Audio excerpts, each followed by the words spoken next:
Już 5 lat mija od powstania Nowego Ładu. Inicjatywy zapoczątkowanej przez grupę zapaleńców, przez grupę młodych, ideowych osób, którym na sercu było nieustannie dobro ojczyzny i chęć budowy nowoczesnej platformy wymiany myśli. I z okazji 5-lecia naszej inicjatywy pragnę zaprosić Państwa na konferencję zorganizowaną z tytułu naszego 5-lecia, ale także na bankiet, podczas którego będziemy mogli swobodnie porozmawiać. Swoje zaproszenie kieruję przede wszystkim do stałych widzów raportu z frontu. Podczas bankietu będziemy mieli możliwość wymiany poglądów, wymiany myśli i swobodnego porozmawiania na te tematy, które nieustannie nas ciekawią. Bądźcie tam razem z nami. Już 27 września w Warszawie organizujemy konferencję, a wraz z nią bankiet z okazji uczczenia 5-lecia inicjatywy Nowego Ładu. Szczegóły znajdziecie w opisie tego nagrania. Nie może tam zabraknąć każdego z Was. Do zobaczenia.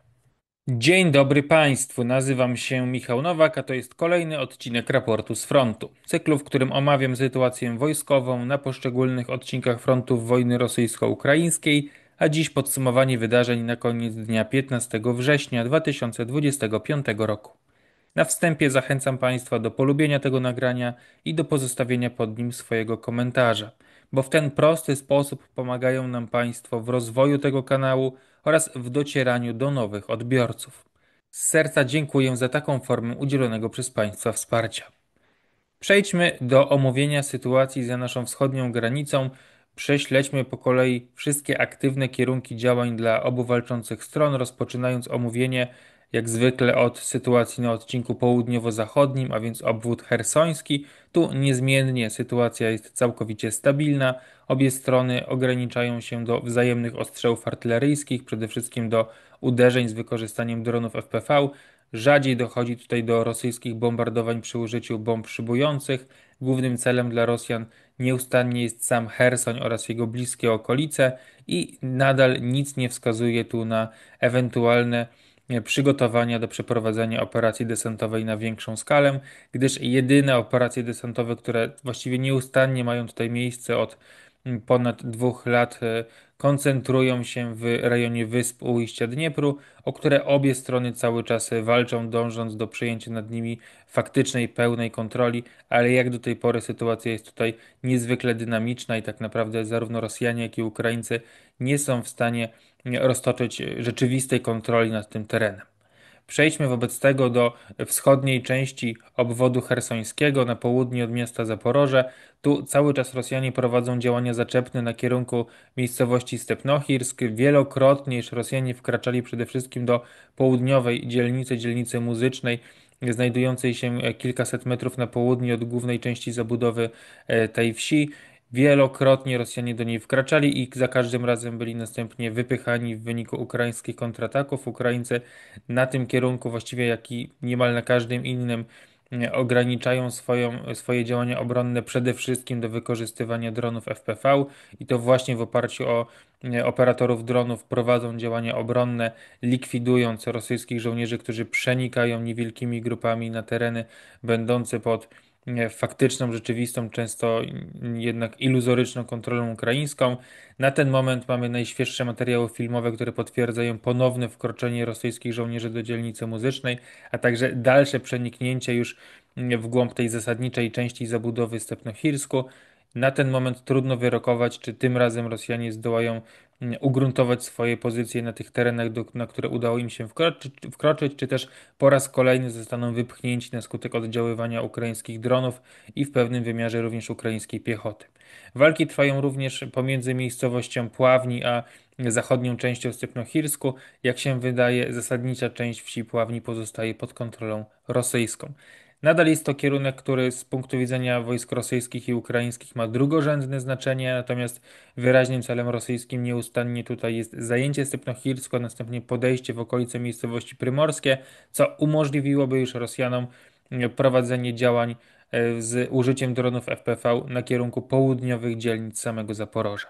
Na ten moment jeszcze Rosjanie są zbyt daleko oddaleni od zabudowań Zaporoża, aby móc atakować to miasto przy użyciu dronów FPV. Patrząc nieco dalej na wschód od Stepnohirsk, mamy działania o charakterze pozycyjnym na kierunku Pawliwki w rejonie wsi Mali Szczerbaki oraz Stepowe. Sytuacja jest tutaj mało dynamiczna i nie zmieniła się na przestrzeni ostatnich kilkunastu właściwie dni. Podobnie, jeżeli spojrzymy w rejon miejscowości Mała Tokmaczka, Nowodaniływka, tu również działania mają charakter wyłącznie pozycyjny. Przesuńmy się ponownie w kierunku wschodnim. Na południe od Hulajpola Rosjanie nie prowadzą działań zaczepnych, natomiast nieustannie dążą do tego, aby wyjść na zaplecze ukraińskich żołnierzy, którzy bronią tego miasteczka i do sytuacji tej właśnie teraz przechodzimy. Ogółem rzecz ujmując, Rosjanie prowadzą aktywne działania zaczepne na odcinku o szerokości właściwie ponad 30 kilometrów pomiędzy obwodami donieckim, dnipropietrowskim oraz zaporowskim.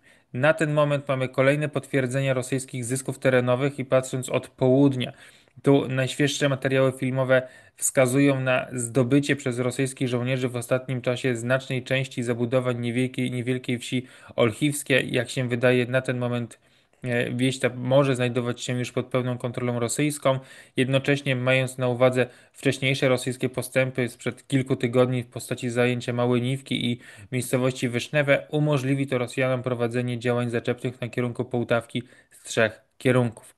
W ostatnich raportach ukraińskiego sztabu generalnego pojawiły się informacje o odparciu rosyjskich uderzeń na kierunku wspomnianej Połtawki, a także leżącej na północ od niej wsi Ochotnicze. Przesuwając się nieco na północ, docieramy w rejon wsi Nowoiwaniwka i Nowochrychorivka. Obie w ostatnim czasie były przez Rosjan atakowane, a to na skutek tego, że w ciągu ostatnich kilkunastu dni Rosjanie osiągnęli tutaj najpoważniejsze postępy, przejmując kontrolę najpierw nad wsiami Temeriwka, Nowochrychorivka oraz Zaporiskie. To są te wsie, o których zajęciu przez Rosjan informowałem już w ostatnich raportach, natomiast nowe informacje wskazują również na to, że Rosjanie w kolejnych dniach zajęli również miejscowości Obratne, Nowomykołajówka, Berezowe i Ternowe, a patrząc nieco dalej na północ mamy prawdopodobieństwo zajęcia przez Rosjan również miejscowości Sosniwka, Chorosze, podejścia pod wieś Stepowe i opanowania Nowoseliwki.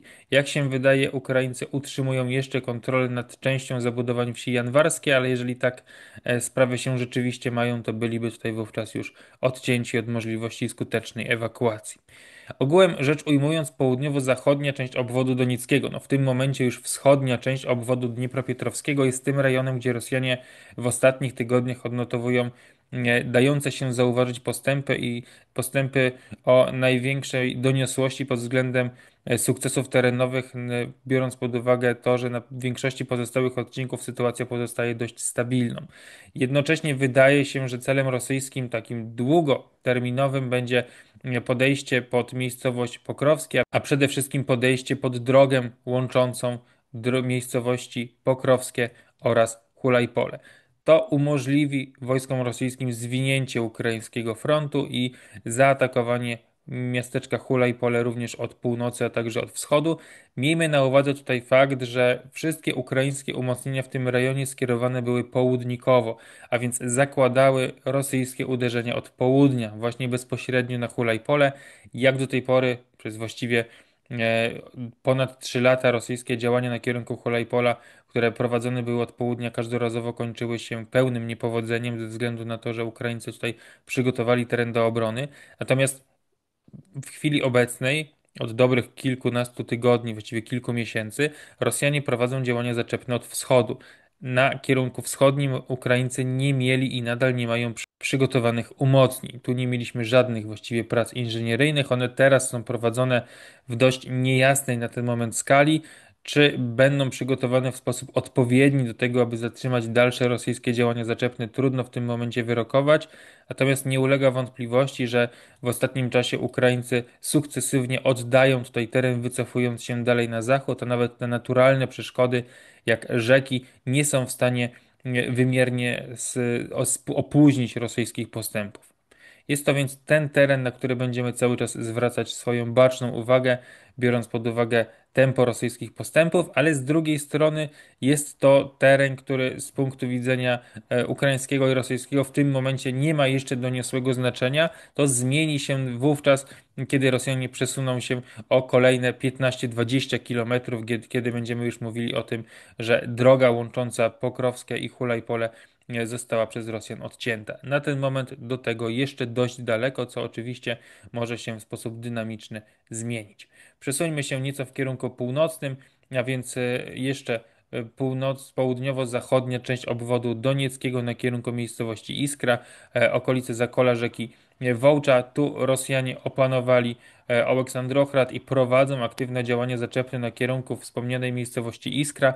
Po raz kolejny mamy dowody wizualne wskazujące na obecność rosyjskich żołnierzy we wschodniej części tej wsi, co nie oznacza, że rosyjski przyczółek został tam przez Rosjan utrzymany, być może został przez Ukraińców w wyniku działań obronnych i kontrataków zlikwidowany.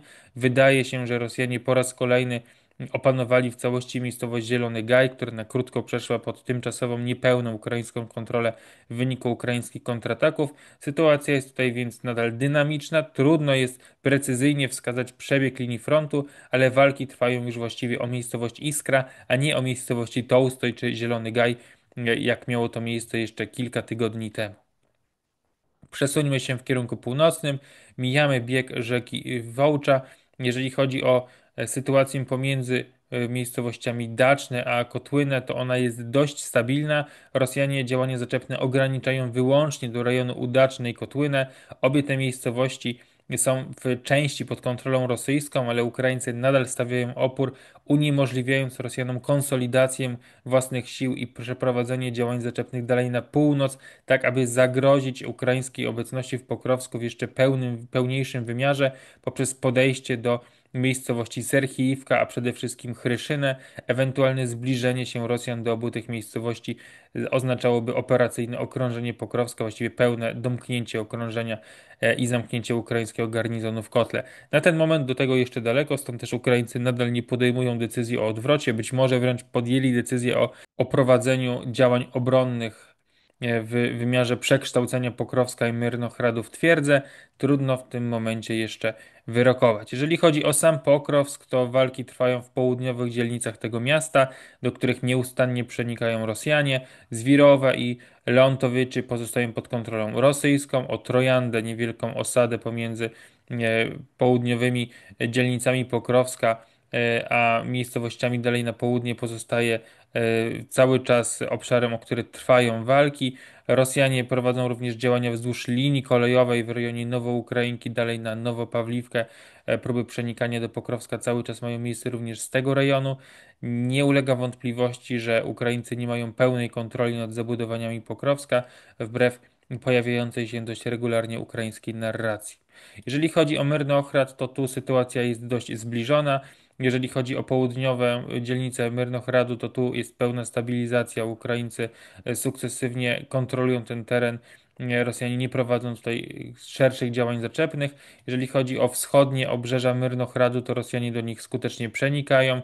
Prawdopodobnie mają iluzoryczną, niewielką kontrolę nad częścią zabudowań wschodniego Myrnochradu. Ukraińcy z kolei cały czas utrzymują kontrolę nad pewną częścią południowej części wsi nowoekonomicznej. Patrząc dalej na północ, czyli rejon tego rosyjskiego włamania, na pewnym etapie rosyjskiego taktycznego przełamania głównej ukraińskiej linii obronnej, następnie to przełamanie zostało zatrzymane przez wojska ukraińskie, które przeprowadziły tutaj aktywne kontrataki po przerzuceniu elementów wielu różnych brygad. Następnie zostało niemal w całości zlikwidowane poprzez odzyskanie tych terenów wcześniej utraconych przez Ukraińców. Sytuacja w chwili obecnej rysuje się następująco. Patrząc od nasady tego rosyjskiego włamania, jego podstawy, mamy walki w rejonie miejscowości rodyńskiej Krasny Łyman. Krasny Łyman w większości jest pod kontrolą rosyjską. Ponadto Rosjanie nadal prowadzą działania celem opanowania rodyńskiej. Jak się wydaje, wschodnia i północna część tego miasteczka jest pod kontrolą wojsk rosyjskich. Jednocześnie Rosjanie przenikają pomiędzy rodyńskie a biłyckie, prawdopodobnie w tym samym czasie przecinając drogę pomiędzy Dobropolem a wspomnianą miejscowością rodyńskie od północy. Wcześniej ona została przecięta pomiędzy Pokrowskiem a Rodyńskie od południa. Tym samym sytuacja w Rodyńskie z punktu widzenia ukraińskiego uległa dalszemu pogorszeniu. Jest to jeden z tych rejonów, gdzie Rosjanie mają inicjatywę, dążą do opanowania tej miejscowości, próbując jednocześnie przenikać na kierunku biłyckie. Tu jednak są to działania o dużo mniejszym nasileniu. Przesuwając się na wschód, mamy sprzeczne informacje, bo z jednej strony Rosjanie odzyskali inicjatywę w rejonie wsi Nowe Szachowe, nad którą odzyskali częściową kontrolę, to znaczy wschodnia część Nowego Szachowego jest pod kontrolą rosyjską. Rosjanie nadal kontrolują Iwaniwkę, Dorożnie i Zapowidne na południu od Nowego Szachowego, skąd również próbują przenikać do miasteczka Biłyckie. Zaś patrząc na wschodnią część tego rosyjskiego włamania, to inicjatywę mają Ukraińcy, którzy odzyskali pełną kontrolę już jakiś czas temu nad Wołodymirivką, a najnowsze raporty sytuacyjne ze źródeł ukraińskich sugerują również odzyskanie kontroli nad Pankiwką i walki o miejscowość Majak. Gdyby rzeczywiście tak było, no to rosyjskie wysunięte oddziały, które walczą w rejonie Nowego Szachowego, Dorożnie, Kuczeryw Jaru, znalazłyby się niemal w pełnym okrążeniu i musiałyby być zaopatrywane wyłącznie przy użyciu bezzałogowców, ale z drugiej strony, biorąc pod uwagę fakt, że Rosjanie cały czas tutaj atakują, to scenariusz, w którym byliby otoczeni, jest mało prawdopodobny, gdyż do prowadzenia działań zaczepnych potrzebowaliby dużo więcej zaopatrzenia, które trudno byłoby im przekazywać wyłącznie w oparciu o bezzałogowce. Stąd też Rosjanie nadal mają jakieś drogi zaopatrzeniowe. Prawdopodobnie przemieszczają się nimi patrole piesze, które zaopatrują walczące oddziały, ale nie możemy jeszcze tutaj mówić o pełnym odcięciu rosyjskich oddziałów walczących na północ od linii Pankiwka, Majak, Zapowidne. Przesuńmy się w takim razie na wschód. Docieramy w rejon Rusyn Jaru i Połtawki. Jest to rejon, gdzie Rosjanie cały czas atakują, dążąc do pełnego zajęcia Rusyn Jaru. Co najmniej połowa zabudowań tej wsi jest pod kontrolą rosyjską. Walki trwają o rejon zapory wodnej, która również w części została przez Rosjan opanowana. Ukraińcy tutaj sukcesywnie oddają teren, wycofując się na północ. Ogółem rzeczy ujmując, może być to jeden z tych rejonów, gdzie Rosjanie wznowią działania ofensywne. To znaczy, biorąc pod uwagę ogół sytuacji w rejonie Pokrowska, to wyraźnie widzimy, że na przestrzeni ostatnich kilku tygodni mamy tutaj do czynienia z rosyjską pauzą operacyjną. Jednocześnie trwa rosyjska rotacja, sprowadzone są tutaj świeże oddziały, między innymi te wycofane z obwodu sumskiego, czy też jednostki wcześniej koncentrujące się gdzieś na dalekim zapleczu. Te jednostki są przesuwane w rejon Pokrowska, między innymi w okolice Myrnochradu, Pokrowska, ale także okolic Połtawki, Rosyniaru. Można spodziewać się wznowienia przez Rosjan operacji ofensywnej na przestrzeni najbliższych kilkunastu dni i jednym z kierunków, który należy brać pod uwagę jest właśnie rosyjskie uderzenie z rejonu Połtawka, Popifiar, Rusyniar w kierunku północnym albo na Drużkiwkę, albo też skręcając na wschód w kierunku Konstantynówki. Jeżeli już mówimy o Konstantynówce, to należy powiedzieć wprost, rozpoczęła się bitwa o to miasto.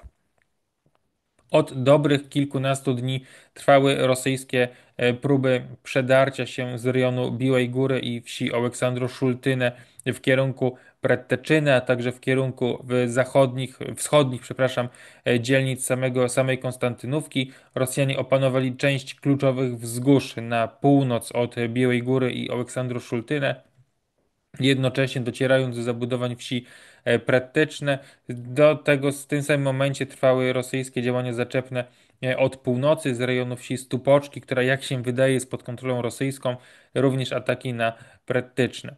Jeżeli chodzi o samą Konstantynówkę, to mamy potwierdzenie tego, że tereny ogródków działkowych we wschodniej części miasta znalazły się pod kontrolą rosyjską, a więc Rosjanie kontrolują już co najmniej wschodnią część, wschodnie skrajne zabudowania miasta Konstantynówka w jego administracyjnych granicach i walki przenoszą się do pierwszych dzielnic zabudowy jednorodzinnej we wschodniej części tego miasta.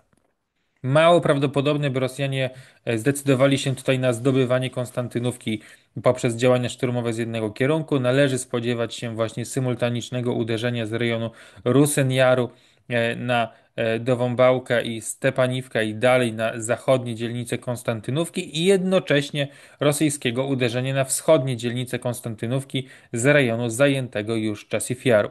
Jeżeli chodzi o Czasifiar, to sytuacja jest tutaj dość stabilna. Mamy mało informacji z tego rejonu. Walki trwają w okolicach wsi Majskie, także na kierunku Mykołajówki oraz miejscowości Jurzyny i Zemlianki. Przesuwając się w kierunku Siewierska, należy wprost zaznaczyć, że zbliżamy się również do walk o to miasto. Rosjanie znajdują się mniej niż 3 km od pierwszych zabudowań Siewierska, a przede wszystkim dążą do oskrzydlenia tego ukraińskiego miasta od północy. Po zajęciu Serebrianki dążą do podejścia i wkroczenia do sąsiedniej wsi Droniwka, jednocześnie przejmując kontrolę nad ukraińskimi pozycjami obronnymi i kluczowymi wzgórzami na północ od Siewierska. W tym samym czasie, gdy trwają działania na południowym brzegu rzeki Doniec, trwają również rosyjskie uderzenia na jego północnym brzegu. Tu, jak już Państwo zapewne pamiętają, Rosjanie opanowali znaczną część lasu serebriańskiego po uprzednim wycofaniu się Ukraińców z tego rejonu. Po tym, jak wcześniej przecież przez właściwie 3 lata skutecznie odpierali rosyjskie działania na pozycjach umocnionych właśnie w lesie serebriańskim, ale z uwagi na głębokie oskrzydlenie własnych pozycji Ukraińcy musieli oddać teren i wycofać się, skracając linię frontu. To doprowadziło do tego, że w ostatnim czasie Rosjanie rozpoczęli wkraczanie małych oddziałów szturmowych i oddziałów dywersyjno-rozpoznawczych do wsi Jampil. Mamy już potwierdzenia wizualne tego, że co najmniej wschodnia część Jampilu jest pod kontrolą rosyjską. Rosjanie przemieszczają się przez miasto m.in. w ubraniach cywilnych, co potwierdzały stosowne materiały wizualne, co biorąc pod uwagę fakt, że w Jampilu pozostali jeszcze cywile, którzy nie chcieli się ewakuować wraz z ukraińskimi żołnierzami, utrudnia ukraińskim żołnierzom prowadzenie działań obronnych i ewentualnie ostrzeliwanie wykrytych celów, gdyż mogłoby to narazić samych cywilów na ewentualną śmierć bądź też obrażenia na skutek ostrzału. W każdym razie wydaje się, że Jampil jest w tym momencie głównym celem rosyjskich działań w tym rejonie. Jego zajęcie doprowadzi do tego, że Rosjanom otworzy się droga do uderzenia na Lyman od południa, a jednocześnie uderzają na Lyman również od wschodu i północy. Od wschodu walki trwają o miejscowość Zariczne, co najmniej wschodnia część tej wsi pod kontrolą rosyjską. Ukraińcy tutaj stawiają zorganizowany opór, wyprowadzają całą serię kontrataków, aby co najmniej spowolnić rosyjskie postępy, ale jak się wydaje, nie udało się do tej pory wojskom ukraińskim wyprzeć Rosjan w pełni ze wsi Zariczne. Jeżeli chodzi o te północne kierunki uderzenia, to walki trwają w okolicach Deryłowe, Nowoseliwka i Drobyszewe, a także działania z rejonu wsi Kołodiazji na Stawki. Tu wyraźnym celem rosyjskim jest właśnie opanowanie wsi Stawki i Drobyszewe, co z kolei umożliwi Rosjanom głębokie oskrzydlenie Łymana, możliwość zaatakowania na to miasto z kierunku północnego oraz zachodniego i właściwie doprowadzenie do operacyjnego okrążenia tego miasta, co mogłoby potencjalnie skłonić ukraińskie wojska do wycofania się z Łymanu bez walki. Przesuńmy się nieco dalej na północ. Cały czas walki trwają w okolicach wsi Serednie i Szendrychołowe. Co najmniej część zabudowań obu wsi może znajdować się pod kontrolą rosyjską, ale z tego terenu mamy bardzo mało dowodów wizualnych. Przesuwając się nieco dalej na północ, tu sytuacja się ustabilizowała. Ukraińcy przez ostatnie tygodnie tu intensywnie kontratakowali, odzyskując kontrolę nad wsiami Nowy Mir, prawdopodobnie Ritkodub, Nowomichajliwka, atakując na Kateryniwkę, ale tu zostali już przez Rosjan zatrzymani. Rosjanie nie odzyskali tutaj inicjatywy i nie przejęli ponownej kontroli nad utraconymi terenami, zadowolili się wyłącznie ustabilizowaniem sytuacji i zatrzymaniem Ukraińców.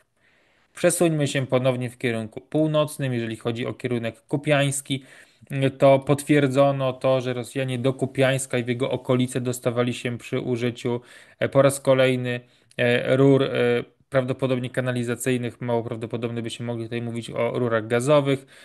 Te informacje zostały potwierdzone przez źródła rosyjskie i ukraińskie. Ukazały się materiały filmowe zarówno ze strony ukraińskiej z dronów, gdzie widać rosyjskich żołnierzy wychodzących z podziemi właśnie z biegnących pod ziemią rur. Ponadto Rosjanie publikowali materiały filmowe, na którym widać moment przemieszczania się rosyjskich grup szturmowych właśnie tymi rurami. To doprowadziło do tego, że Ukraińcy w części z tych rur umieścili drut kolczasty, który miałby co najmniej zastopować rosyjskie działania i czasowo uniemożliwić Rosjanom korzystanie z tej przeprawy. Natomiast nie ulega wątpliwości, że Rosjanie są już w samym Kupiańsku, kontrolują co najmniej północne dzielnice tego miasta, przede wszystkim obszary przemysłowe. Walki trwają w okolicach miejscowości Myrowe, Soboliwka. Tereny te przechodzą regularnie z rąk do rąk i trudno w tym momencie wyrokować, pod czyją są kontrolą. Na ten moment sytuacja w Kupiańsku z perspektywy ukraińskiej nie uległa stabilizacji, raczej wręcz ulega dalszemu pogorszeniu na skutek rosyjskiego oddziaływania. Przesuwając się ponownie w kierunku północnym, jeżeli chodzi o kierunek wołczański, sytuacja jest całkowicie stabilna. Dla obu stron ten kierunek nie ma właściwie większego znaczenia. Podobnie jeżeli chodzi o rejon drugiego rosyjskiego włamania w obwodzie charkowskim i właściwie analogicznie moglibyśmy podsumować sytuację na kierunku Sum. Tu Rosjanie wycofali większą część własnych jednostek, które prowadziły tutaj aktywne działania zaczepne. W ślad za nimi Ukraińcy wycofali większą część własnych jednostek, które prowadziły albo działania obronne, albo dążyły do odzyskania inicjatywy i odzyskania części utraconych terenów. To doprowadziło do stabilizacji sytuacji. Obie strony są tutaj wybitnie słabe, nie są w stanie prowadzić szerszych działań zaczepnych i zadowalają się utrzymywaniem kontroli nad zajętymi bądź też odzyskanymi terenami. Zaś jedna i druga strona wolne jednostki z tego terenu przerzuciła do Donbasu, przede wszystkim w okolice Pokrowska. I w ten sposób dotarliśmy do końca kolejnego odcinka raportu z frontu. Serdecznie dziękuję Państwu za jego wysłuchanie. Zachęcam na koniec do subskrypcji naszego kanału, aby nie przegapić kolejnych odcinków raportu i zachęcam również do wsparcia finansowego naszej działalności, bo to dzięki Państwa zaangażowaniu i dzięki Państwa hojności kolejne odcinki raportu z frontu mogą regularnie pojawiać się na naszym kanale. Mogą nas Państwo wspierać za pośrednictwem serwisu Patronite pod adresem patronite.pl/Nowy Lat. Za dziś serdecznie Państwu dziękuję i do usłyszenia już niedługo.